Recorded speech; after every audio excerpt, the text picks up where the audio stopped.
Well, whether it's flowers blooming or birds chirping, there's a lot to appreciate about springtime. For many, there's a 24-hour period that can make getting out of bed a little tough. No, not allergies. We're talking about resetting your clocks.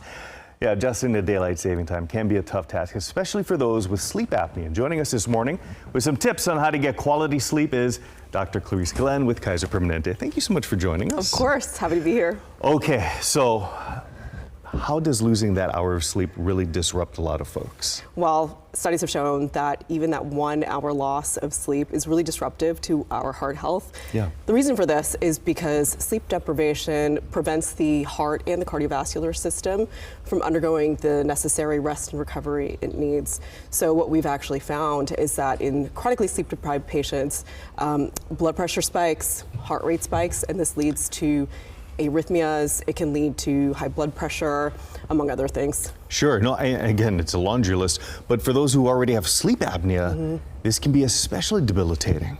Very debilitating. Patients with sleep apnea already suffer from insufficient sleep or fragmented sleep, so they are experiencing a sleep debt, and this extra loss of sleep during spring forward contributes to that, compounds that, and then leads to an increased risk of stroke and heart attacks. I know this next question is going to sound a little silly because anybody who might sleep in the same room with somebody who has sleep apnea, they're like, I know all the signs. Yeah. But what are some of the signs? Because especially early on, it might not be as, they may not stand out as much. Right, so typical symptoms we watch out for are snoring, choking, gasping for air. You may even notice that your bed partner stops breathing at nighttime.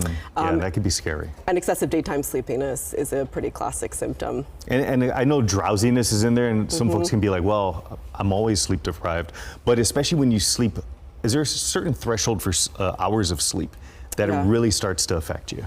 Not necessarily. We generally recommend that people obtain at least 7 to 8 hours of sleep. Anything less than that is going to compound that sleep debt and that sleep fragmentation that we experience in sleep apnea. So really anything less than 7 hours, you're going to start to see a significant impact. Everybody who's working on this shift right now, just their faces just dropped. Less than 7 hours of sleep. Okay, so how do we get better sleep? That's a big question. Right. Well, it's just all it comes down to is behavioral sleep hygiene. We have to prioritize sleep. So that means we need to make the effort to get to sleep earlier. Try to bank on that 7 to 8 hours of sleep a night. And then other behavioral techniques that we can change, such as avoiding phones 1 hour before bed, screens. Right. Everything that sounds like it would be common sense. Yeah. If you have a feeling that you, maybe your partner, somebody else in your household might have sleep apnea, how do you have that discussion?